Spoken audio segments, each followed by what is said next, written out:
Hi, this is Shondell Joyce, and today I am painting palm trees in Spanish moss.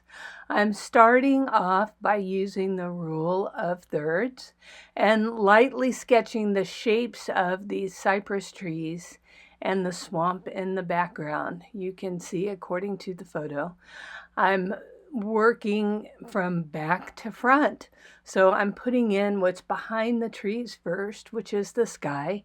I'm using a lighter color for where the horizon is, darker color for the sky.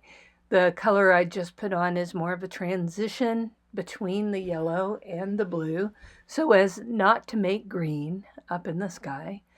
The water line ends at the landmass. I'm putting a glow right at the horizon where the sun will be and blocking it all in very loosely with side strokes and the pastels. Next, I'm cleaning my fingers and blending and then putting in the sun. I'm going to make a landmass and a cloud right on top of the sun. The cloud is orangey yellow.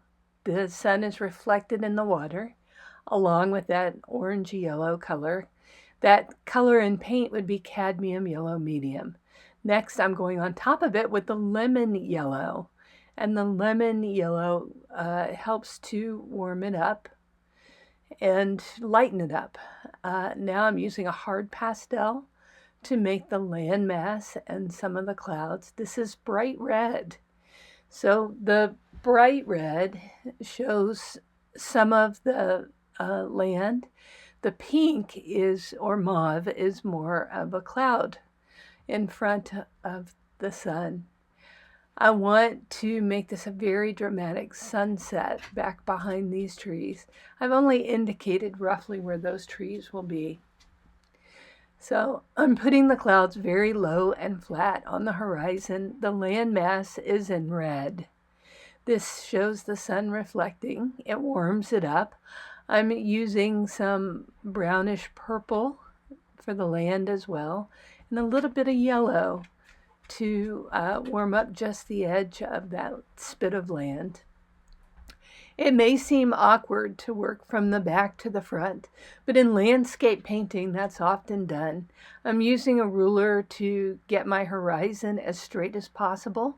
Water is on the horizon is always a straight line. It's usually the only straight line in a landscape. Now the clouds are starting to look like something, but I've got a lot of pastel, so I need to lift it up with this stiff brush so I can add even more pastel for the trees. So that stiff brush acts like an eraser with pastel. It digs down into the tooth of the ampersand pastel board and frees up some space for me to add even more pastel. I really love the background, the serenity of that sky, and I'm going to totally obliterate it with this beautiful deep purple for the trees. Now these are cypress trees, so I'm using a very soft pastel for the trunk and the water reflection, so that way it comes out really dark and intense. And I'll go on top of this with a hard pastel in the same color to make the branches. So I'm using two pastels that are pretty much the same color. They're just different hardnesses and softnesses. So you can see the thin lines of the branches. They move up and away from the tree. I'm not worried about the leaves at this point. I'm just getting the skeleton shape of those branches in. For the leaves, I come in with a soft pastel again. And leaves on these cypress trees, the leaves are towards the top of the branches. The Spanish moss is on the bottom. So I really want to just kind of indicate the leaves with little squiggles. And that's what I'm doing. Places where the squiggles get too stiff or tough, I go back over with some of the sky color or brush them out with the brush. The sky color is like negative space painting and helps to lighten up and create some sky holes in the canopy. Okay, now I have the skeleton shape of the trees. I'm using that red hard pastel to show where the light is hitting the trees. I want to create a warm glow around those edges, so I try to use my imagination and think, which part of the tree would be getting warmed up by that setting sun and which part wouldn't. Also, I look at the reference photo, determine, where to start with that Spanish moss, which parts of the moss are catching the light. I'm going to go back to the same dark pastel that I sketched the branches in. I'm using the crease of that hard pastel to make lines that go straight down from the branch. You could also use the corner of the pastel if that's more comfortable for you, and that will give you some lines of Spanish moss. It takes a couple of tries with this, so be patient with yourself.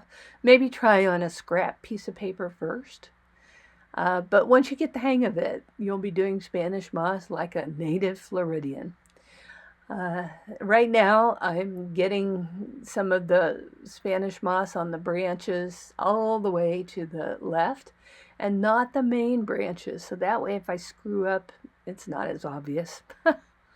Now that I feel more comfortable, I'm doing the main branches in between. I'm making this Spanish moss very drippy, very prominent. One thing to avoid is doing your linear strokes too perfect. I know that sounds weird, but notice the Spanish moss is different lengths. It drips down to different levels. You don't want to have it all the same, or then it looks like it was cut and pasted onto the branches. Let the shapes be very natural and very drippy. Once you get all the Spanish moss in the trees, and this is the first layer of color in that Spanish moss, we'll be doing other layers. Then you want to work on some of the reflection. Okay, now it's time for red. Moss. I'm bringing the hard red I'm getting all of the Spanish into moss the fringe first of Spanish above moss. The water. That would maybe be facing the sun and framing the sun. So I try to think everywhere that the sun would hit is going to get a little kiss upside down. And that is right towards the center, right the Spanish moss reflecting. And I'm making some of the Spanish moss a little bit longer here, a little more dramatic, and a little more graceful. Back in. Very pretty. Spanish moss drips towards the center on these trees. The weight of it starts to pull down. And now I've got a lot of very graceful, long, warm strands of Spanish moss. Beautiful.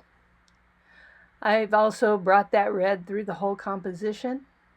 I'm opening up some sky holes using the sky color just to make sure I don't cover up the sky completely. You can always put in some sky holes by negative space painting the sky behind it. Next, I'm coming in with the orange. The orange is also a hard pastel, and putting a few touches of orange and yellow on the very bottom of the moss, and this seals what the sun would be reflecting onto these bits of Spanish moss. I'm pretty happy with the way the Spanish moss hanging from the tree looks, so it is time to flip it over and do the reflection of the Spanish moss in the water. I turn it upside down and I mimic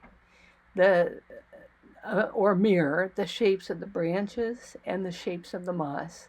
So you have to think of the water reflection as looking up under the tree at the reflection of the moss coming down. So I paint it that way. The reflection's a little darker, a little bit flatter. I want this to be a very strong dark so that it reads well. And then I'm going to just lightly touch and push that pastel into the tooth of the board, and then come back over it with some brilliant yellow. And I'm making some side strokes into the shapes to break them up with the yellow. I'm also using the sky color and cleaning up some of the lines and breaking it up with the sky color, making a few ripples in the water too, so it reads more like water reflection. A little touch up to the sun and the sun reflection, and there it is. That's my story, and I'm sticking to it. Join me every Wednesday night for pastel classes online.